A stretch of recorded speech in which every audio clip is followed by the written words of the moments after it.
And you said, and I'm quoting you, people in jails cannot vote, but can contest and win elections. And you've also said the makers of the Constitution would have never thought that such people would be elected to Parliament. A constitutional amendment is needed to specify the charges. Elaborate on this. I think it's a very, very important aspect. We have, people who have cases going on against them. They're in prison.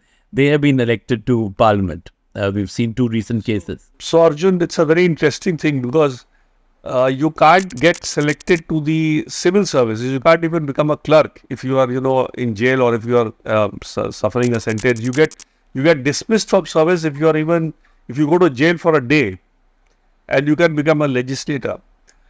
So this has a little bit of a history. So when the Constitution was being drafted, and one of the regrets which Dr. Ambedkar had when he presented the final Constitution was that he didn't provide for any qualification for legislators. And when I say qualification, means including a disqualification of this kind. But consider the scenario at the time of independence. Most of our freedom fighters had cases against them by the British. Absolutely. So obviously they could not have thought of eliminating them from the scope of contest, because it would be doing injustice to the very freedom fighters movement that we had carried on for such a long period of time. But that scenario has completely changed now. Absolutely. Today, the people who are, be getting elected are accused of murder, of rape, dacoity, serious offences. And our legislature is not doing anything. I mean, the legislature, it's high time the legislature stepped in. And when you look at the party composition of these criminal background or criminal, people with criminal cases getting to elected, you will find every political party has them probably in the same percentage. So they are all giving tickets to them. So either you bring in a law to debar them from contesting, and then this anomaly obviously will go, because then you can't vote and you can't, get elected. Or at least, even without an amendment, I would say the major political parties, at least they can take a call that we will not give our tickets to anybody with a political this thing.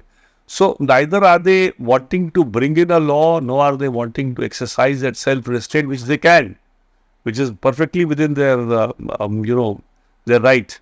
So this is a huge problem which we have to realize. Now, the other problem is that today these legislators are almost more than 40% of our legislature. Very soon, when they become more than 50%, it will not be possible to bring it all up, because they would be they would be the interested parties against that kind of a litigation, that kind of a legislation. So it's actually snowballing into a very, very major issue in this country, and I think we need to really do something very strong. And whenever we ask the Supreme Court to do something, they say, no, this is not our jurisdiction. So they will enter into everywhere which is not their jurisdiction, but not into such major issues where really they'll be doing a great service to what the Constitution was meant to be. And what, in fact, Dr. Ambedkar had said in one of the debates, that our public or our people are so wise that they will ensure that they can select the right people. But his vision in that sense has failed, because he never thought that these kind of people will get elected, because we were in a different kind of a scenario then. We were having people. So he gave an example of when the British arresting some freedom fighters, new fighters coming up and taking their positions. So he said, we evolved in such a way that whenever our one person gets arrested, we have somebody new coming up. That is not happening today. Right. In politics now, unfortunately, it is becoming, a hunting ground for all these people who have these criminal cases against them. And I have something very interesting to tell you. So when I used to do this Abu Salem case, I was a special prosecutor, and I used to go to Tisazari court. There used to be 30-40 cameras of media cameras coming to cover him.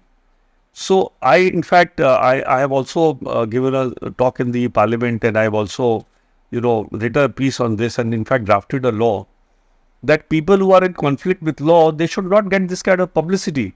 Now, if for lack of evidence, if this person gets acquitted, this publicity will help him to get elected to the parliament. You're right. And this is again, that's another area where I feel that the parliament needs to step in, and I don't object to media freedom of the press, but freedom of the press does not mean that you have a system where somebody who's in conflict with law is shown more than the ones who are doing good for the country. Where do you see somebody who's done something good for the country being hounded by the media like this, unless he gets some international prize or something? Yeah. So it's a very big measure. The bad smells, the bad news sells. Good news doesn't sell. Hey everyone, thanks so much for watching this clip. As you know, we are taking a deep dive into some complex issues and decoding them for you. So don't forget to check out more content on our channel. And also, we'd love to hear back from you with your comments and your suggestions. So let's explore together.